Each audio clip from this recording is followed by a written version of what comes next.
So the more I've found out about Football Manager, the deeper the world has become, and the broader the community seems to be.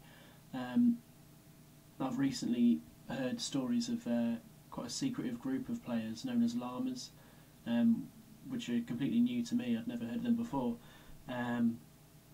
which was quite surprising because I've been playing for about 10 years and I'd never come across these people before.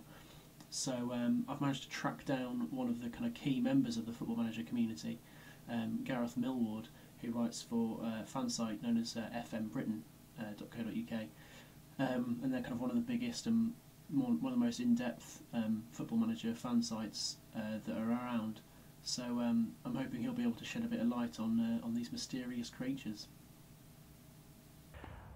FM Britain is a website of people with more time on their hands than they should, who instead of going out and having a life decide to write about Football Manager. And we're a collection of all sorts of people really, from different ways of playing the game and different walks of life, but I think the thing that we're perhaps most visited for is the fact that we've got one or two people at the site who like to write about tactics, and over the past few years some of those ideas have been implemented into the game. So FM Britain really, it's kind of a mix between a kind of a community think tank where people put all their ideas about the game into one place, and then we discuss them and talk about them, and then some of those ideas then, you know, we send them off to the makers of the game, or we just use them for our own kind of purposes of how to teach other people to be better at the game. And we've got that side of things, and we've also got people who play in a way which has no tipping whatsoever. They play this kind of fundamental version of the game where you're not allowed to get any tips about the game, you're not allowed to download any tactics, you're not allowed to read anything about the game. You just got your own save and you have to play it as realistically as possible. So we've got a decent and weird mix of people. But it's just an online community really from the days before Facebook, and it seems to have survived. A llama is a type of sheep, I think, but they've called themselves llamas, these players, because they've taken the LLM bit, which is lower league manager. And they get quite a bad reputation, which they don't really deserve, because people tend to try and wind them up just because it's easy to do, and that's always fun.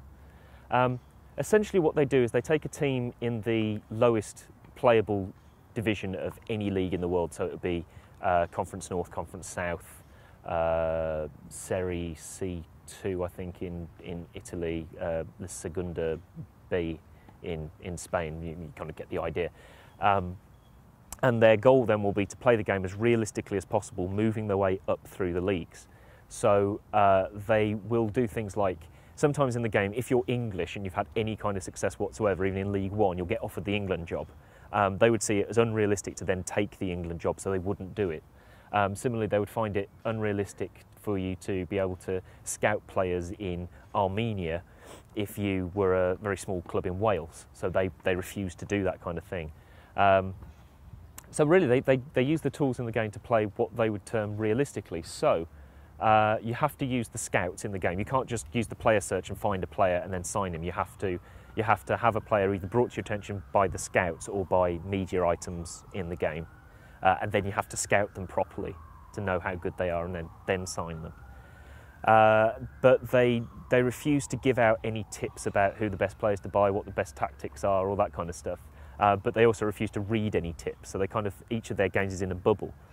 And then I think it's group therapy, Llamaism, really. You then talk about how crap your team are, how you can't get promoted, how you did get promoted but then it all went wrong, all of that kind of stuff. But I mean, their ultimate goal is like everybody else. You know, they want to win the Champions League, they want to win the World Cup, but they want to get up there by doing it realistically. So taking a small team, getting them up to, you know, League One, League Two, maybe realise they can't take them any further, so they leave and then go to a Championship club and then try and build that up. The tactics side of FM Britain anyway has always gone towards the share everything kind of policy. We've always been there on the forums for people to ask us questions and then we'll answer them. We're not usually right, but we'll kind of give our experience and what we think. I'm always going to be biased towards my side, but I think FM Britain is better than quite a lot at deliberately going out of its way to produce information and make it available to people. Just simply because that's part of the reason that we think that we're there. I mean, we all got together to exchange ideas about the game, so it makes sense to then exchange them with other people. It doesn't seem like there's much point in having a clique and keeping all that kind of information to yourself. Every year we release something called Tactical Theorems and Frameworks, which is kind of a guide to the tactics of the game. And that was started about 5 years ago now by Richard Claydon, who's known by the moniker WW Fan. And he was a beta tester in Football Manager, so he used the experience that he got from playing the game before it had been released to then write up his ideas and his thoughts on the game. And it started off as this game doesn't work, you can't make a 4-4-2 that works, it's rubbish. And he went with that premise, and he'd just finished his master's degree and again had too much spare time on his hands, and was probably just a little bit irritated that he hadn't got a job yet. So he started to write basically this thesis on why it wasn't working, and he found out through doing it, actually, if you think about it logically and you use these steps, this works. So over the last sort of 5 years, he's gradually got more people who kind of have read what he's got to say and agree with his methods, and then used his methods to try and find out more about the game. And it's just grown really over the past few years, and there's probably about a dozen people who work on each version of the game now. I think it's a testament to the game that it can build up its own folklore. There are so many computer games that are released annually or released in a long series, and they don't really build up the sense of community. I never get the feeling that there's a FIFA community or a FIFA Manager community, not in the same way as Football Manager. And although people keep buying the games, I don't feel like there's that same sort of attachment to the game as there is with Football Manager.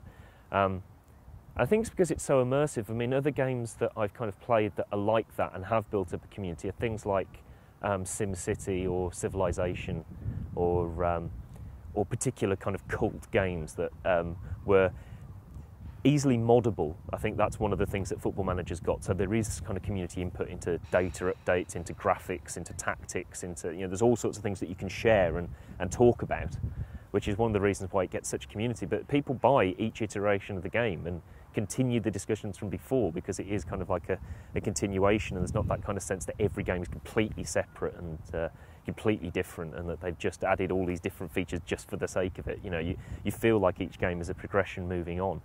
The fact that you have got these urban myths about Football Manager, good and bad, I think is just a testament to how many people play it and how seriously people take it when perhaps they shouldn't.